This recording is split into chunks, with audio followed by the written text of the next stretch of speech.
अमरावती आग प्रकरणात चौकशी समिती स्थापन करण्यात आल्याचं आंबेडकरांनी म्हटलंय। आयुक्तांच्या अध्यक्षतेखाली चौकशी समिती स्थापन झालेली आहे। 8 दिवसात चौकशी अहवाल समोर येईल अशी सुद्धा माहिती आंबेडकरांनी दिली आहे। दोषींवर कठोर कारवाई करण्यात येणार असल्याचं आश्वासन आंबेडकरांनी यावेळी पाहणीवेळी दिलेलं आहे।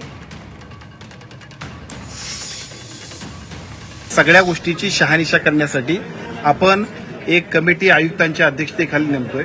या आयुक्तांच्या खालच्या अध्यक्षतेखालील कमिटीमध्ये एका बाजूला एमएससीबीचे आपले इलेक्ट्रिकलचे चीफ इंजिनियर असतील, दुसऱ्या बाजूला एम्स सारख्या संस्थेतले सुद्धा नामवंत असतील, डीएमईआरचे सुद्धा एक्सपर्ट असतील, की ज्या कमिटीनं पुढच्या 8 दिवसांमध्ये या सगळ्या वस्तुस्थितीचा अहवाल आणि त्याच्याबद्दल प्रत्यक्षात कोण दोषी आहे याच्याबद्दलची स्पष्टता त्या अहवालामध्ये येईल। त्या अहवालानंतर जे ज्यांनी याच्यामध्ये दुर्लक्ष केलं असेल, ज्यांच्यामुळे या घटनाक्रमाला जे जबाबदार असतील त्या सगळ्यांच्यावरती अतिशय कडक कारवाई करण्याबद्दल त्या अहवालाप्रमाणे आम्ही पुढे झालो।